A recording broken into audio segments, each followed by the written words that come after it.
A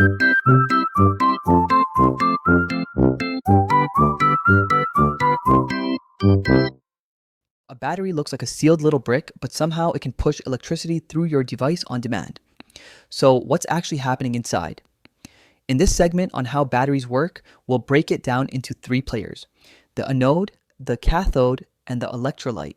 The weird twist is that electrons travel outside the battery through the circuit, while ions move inside. How can a chemical reaction create that split? At the big picture level, a battery converts stored chemical energy into electrical energy using electrochemical reactions. So a chemical change turns into usable current. Inside every battery are three main parts: the anode, He, the cathode, E+, and the electrolyte separating them so the reaction stays controlled. When you connect a device, the anode starts releasing electrons. That release is called oxidation in this overview description of battery behavior. Those electrons can't shortcut through the battery, so they go out through the external circuit. That moving charge is what powers the device. At the other end, the cathode plus accepts electrons. The seed says it has a higher potential for electrons, pushing flow toward it. Meanwhile, the electrolyte is a chemical medium between electrodes. It allows ions to flow to balance charge, but it blocks electron flow internally. So while electrons move through the external circuit, ions move through the electrolyte inside the battery. That internal ion motion keeps charges from piling up. One more key step: the electrolyte interacts with the anode, initiating a reaction that creates free electrons, which then get routed into the circuit. So far, we've seen the basic loop. Chemical energy drives electrochemical reactions. The anode releases electrons, and the cathode accepts them through the external circuit. Inside, the electrolyte lets ions move while blocking internal electron flow. But here's where it gets interesting. Not all batteries behave the same once their reactants change.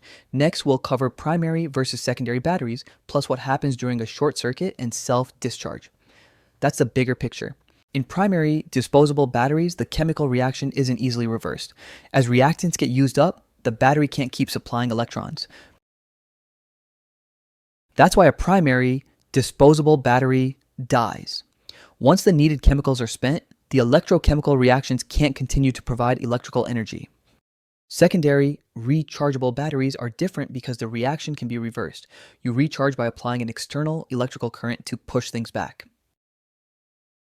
With that external electrical current, the anode and cathode are restored toward their original states, so the battery can again drive electrons through a device.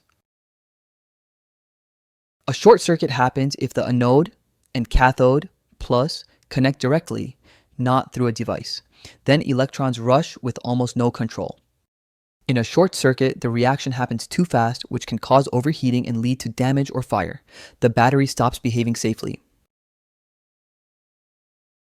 Even sitting unused, a battery can lose charge over time. That's called self-discharge, and this overview doesn't explain the mechanism beyond that fact. Now you can picture a battery as a controlled chemical reaction with two traffic lanes. Electrons go out through the external circuit to power your device, while ions move inside through the electrolyte to keep charge balanced. The anode releases electrons, the cathode accepts them, and the electrolyte blocks internal electron flow.